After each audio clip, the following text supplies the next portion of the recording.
This paid student teaching conversation has been coming up for several years, and I've been talking about it over and over, and no one's really listened to the conversation. Which side are you on? Which side are you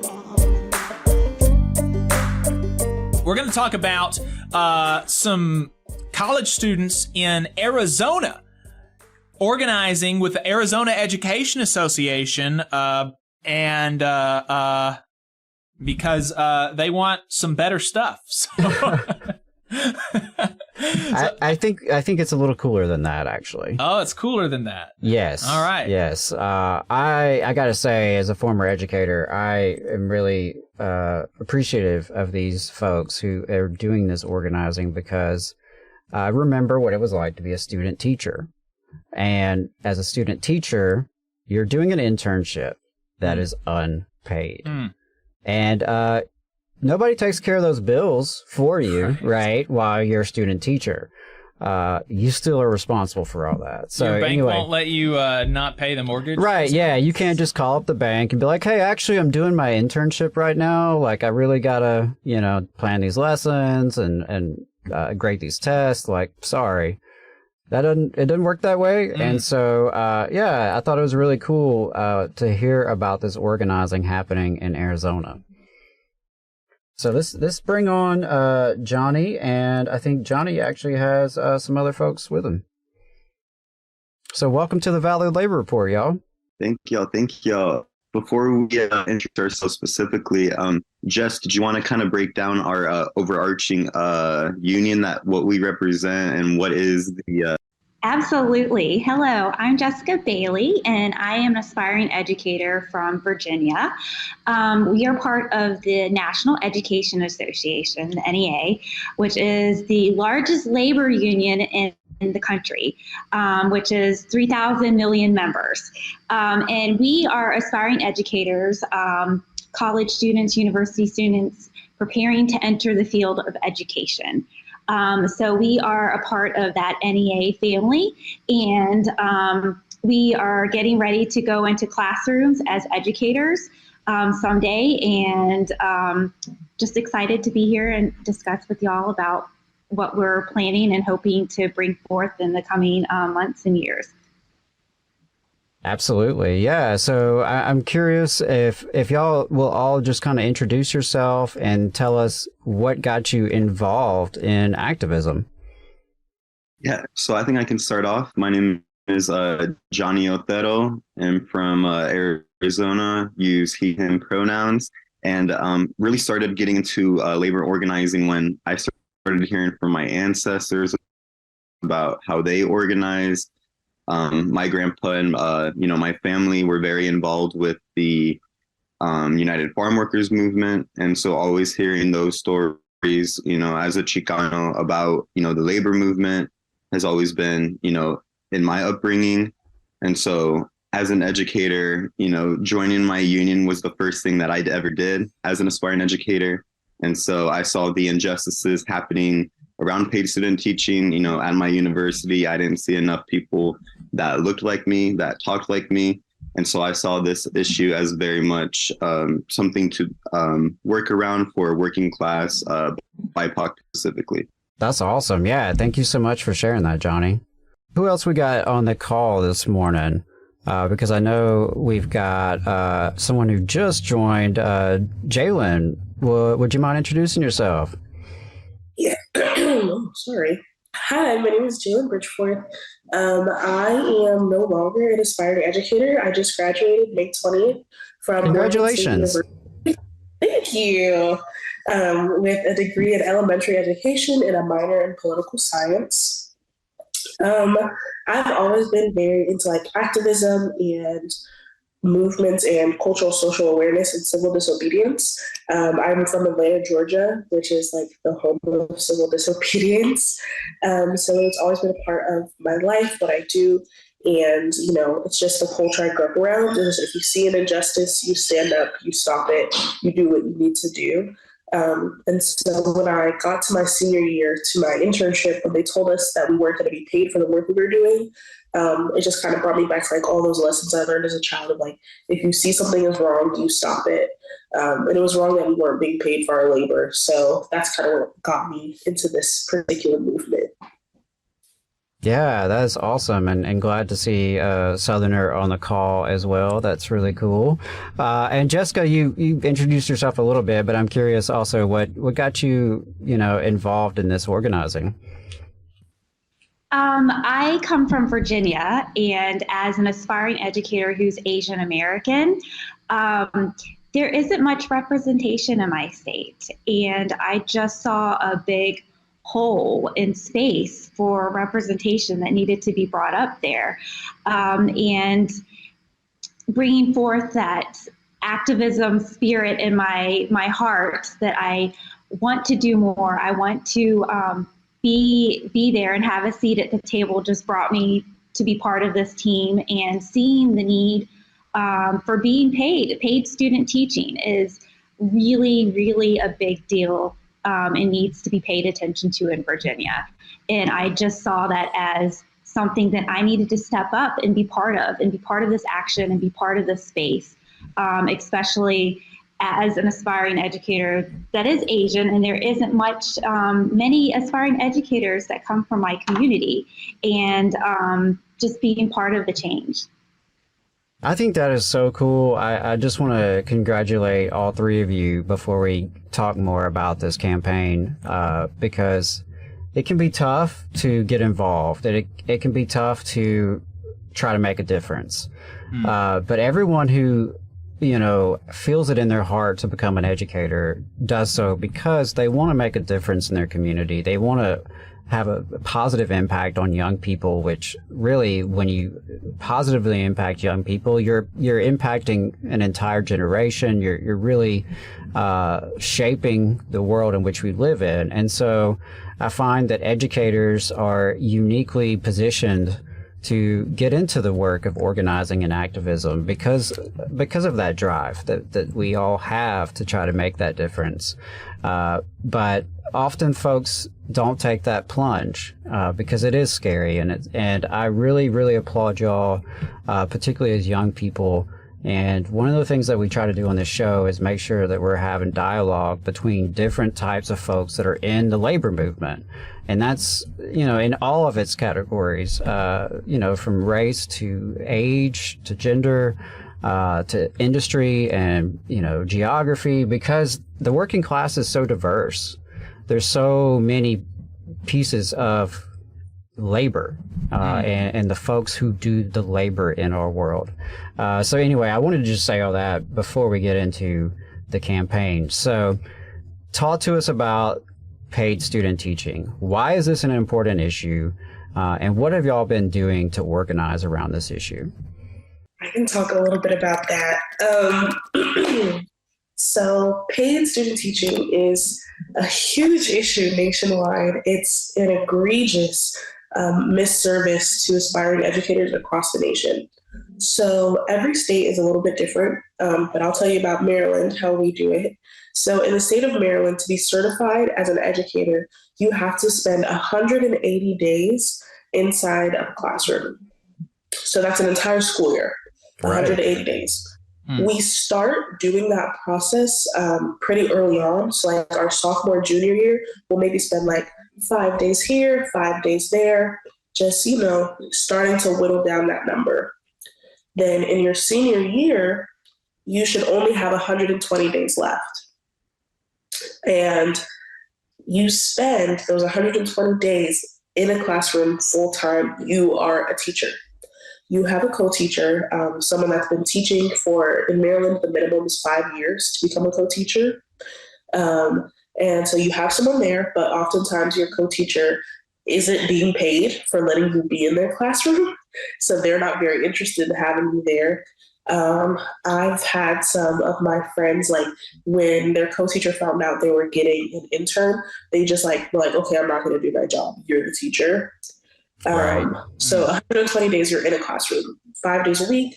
You're going to parent-teacher conferences. You're going to back to school night. You're an educator at this point, but you're not being paid for any of that time. And then because you are a teacher, you can't really pick up another job. So you still have classwork on top of this. Also, you still have to take your certificate exams, everything. And like they tell you beforehand, like your professors, almost every aspiring ed I've talked to has had the same conversation with their professor, where their professor says, don't take another job your senior year. You're going to be so stressed out. You're going to be so burnt out. But if I'm not being paid for the job that I'm doing, and I wasn't born with a silver spoon in my mouth, Right. I have no way to live. I can't survive. Like it was getting to the point where I was like going to my friend's house so I could have dinner every night. Because I can't buy myself a meal. What money? I don't have a job. And I still have to afford a place to live. I don't drive, so I was taking Ubers every day with no money to back it up. But if I leave and I don't do this internship, I don't get to be an educator. Right. Was the problem that me and other aspiring educators were incurring across the nation. Yeah, I really resonate with that, because during my time as an intern, what I was doing was working at a sports bar. And so I was working like some late nights, but then still having to turn around and get up early in the morning and do my teacher role. And it was just very, very difficult. And I mean, it is a struggle because, like you said, academically, it's really best that you just focus on the internship and all the extra that you're still doing alongside it, your portfolio or testing or whatever it may be. You know, that makes the most academic sense, but practically for most of us coming from working class backgrounds, like, how are we going to survive, right? I mean, there's student loans, and so you've got that option. Maybe it's enough. And of course, that gets you into a whole nother scenario in terms of a debt sentence that's going to follow you around throughout your adulthood. And so there's a lot there, and I'm really glad to hear that personal testimony, because so many of us who've gone through that have those stories, and the difficulty of just surviving that semester or that year or however long it is in your particular state. So, you know, having heard that, Johnny, I'm really curious about the organizing y'all have done around this, and, you know, how have y'all been kind of getting this story out there and getting people engaged to take action around this issue?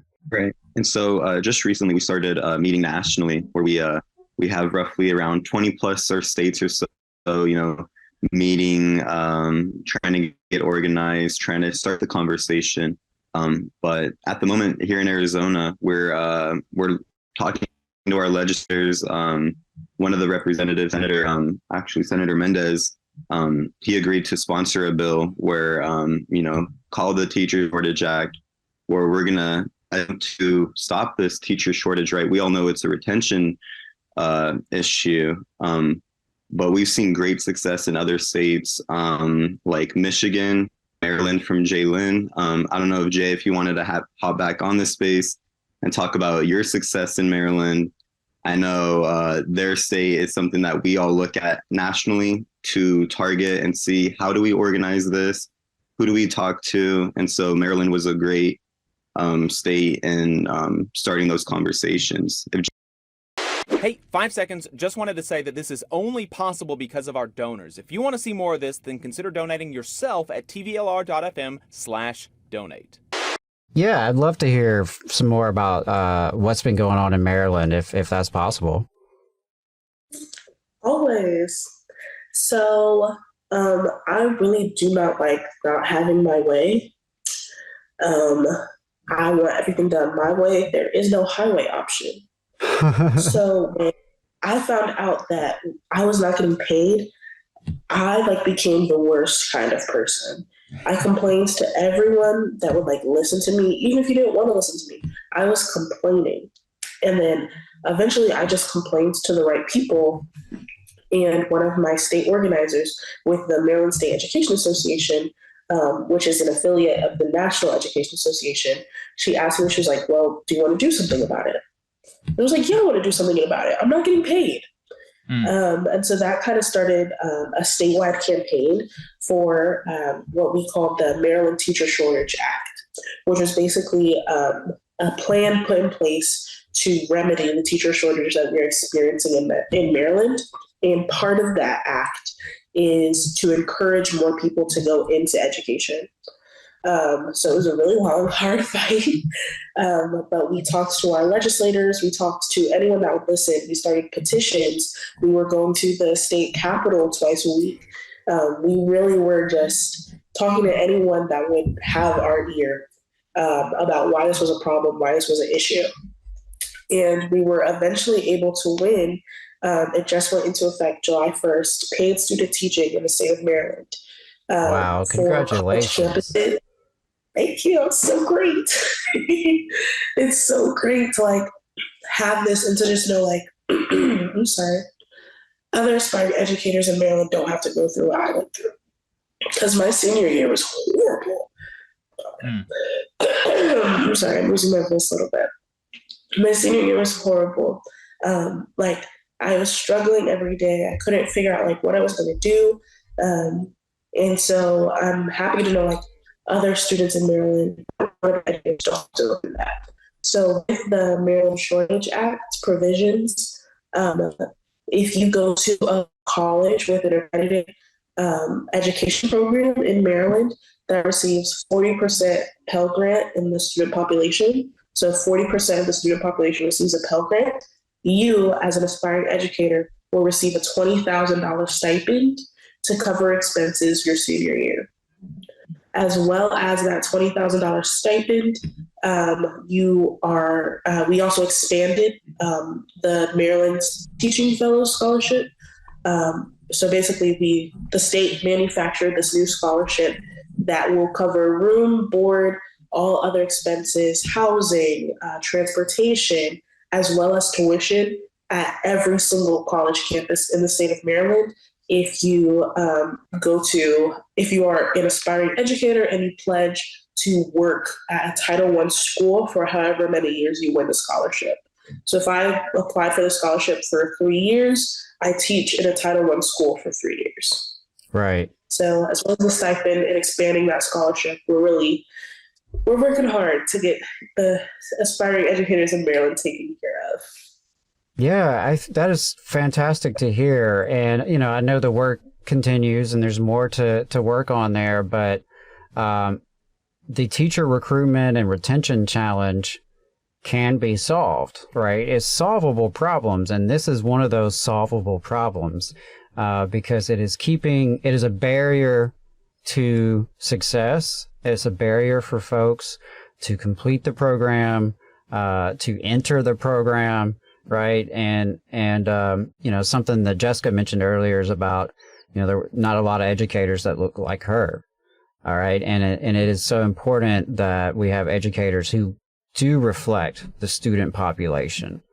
Right. And as you mentioned, not everyone's born with a silver spoon.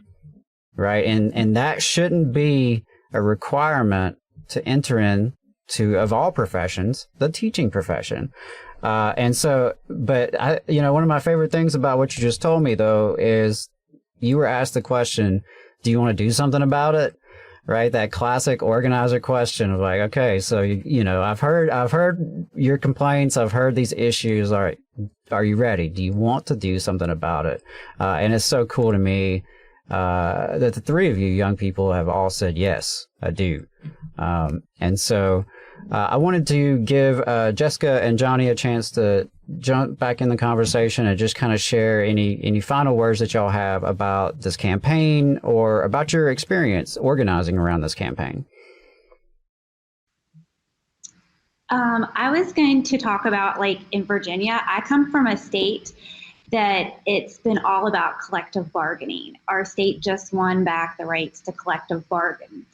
And so this paid student teaching conversation has been coming up for the past 3 years, several years, and I've been talking about it over and over and over, and no one's really listened to the conversation. And so I've learned recently that my state is actually trying to introduce some legislation that could hopefully help bring paid student teaching to Virginia. So it's just moving forward little bit by little bit and inching it forward.